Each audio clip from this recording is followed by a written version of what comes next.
Building according to the vision.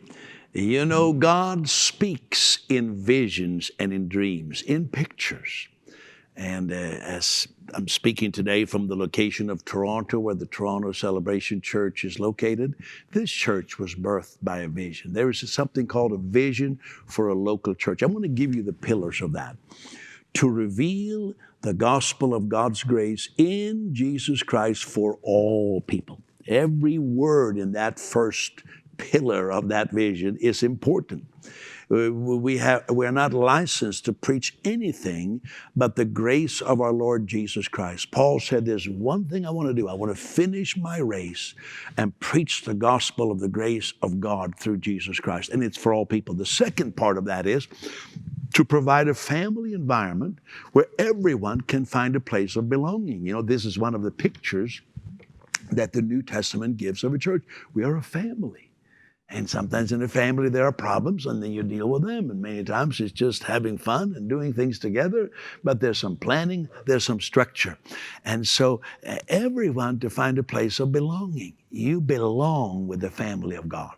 And we strive on that, we work on that. That's a guiding direction for our church.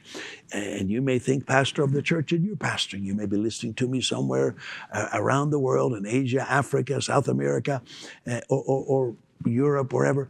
Think about your situation. The third pillar is to encourage continual growth in the knowledge of Christ in order that believers may enjoy a maximum life.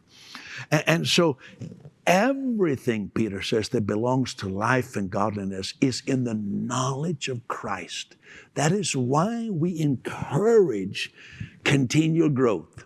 And it's lifelong. You keep growing. You'll never see it all up front. There's always more to discover of the knowledge of Christ. And then the fourth pillar is to send equipped believers into purposeful service for God in all areas of society and into all the world. And so it's not just a self thing. I need to grow. I need to develop. I need to find myself. But our vision is to equip people to affect society and the world. And our history is that we're doing that. And I encourage every church to have that somehow articulated in the vision. Here is a sample, you can say a standard for a New Testament vision. Acts 16 and verse 9. A vision appeared to Paul in the night. A man of Macedonia stood and pleaded with him, saying, come over to Macedonia and help us. Now, after he had seen the vision, that is Paul, immediately we, that's all the people around him, sought to go to Macedonia, concluding that the Lord had called us to preach the gospel to them. Three very important factors.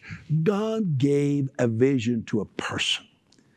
There's no indication that God gave a vision to a whole committee. God speaks to people. They are not perfect people. They have flaws and failures. There's no one can claim that they are perfect by themselves and qualify for this. No.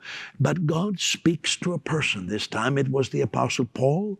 Maybe you are a pastor, or maybe you are serving with a pastor who received a vision. Then the second part, the vision was communicated to the other believers. It's very clear. They heard about it because although the next day everybody had received the communication, and then the believers concluded and affirmed that the vision was for all of them. That is so beautiful. They weren't saying, oh, that's Paul's vision. Oh, that's Silas's vision. Oh, that's the pastor's vision. Well, I have my own vision. No, they work together, hand in hand. And you see, every one of us, whatever vision we receive, it is minuscule in comparison with God's overall vision for all people. But we run within that grand outline of vision, of giving the ministry of reconciliation to all people. And we all run with that vision together.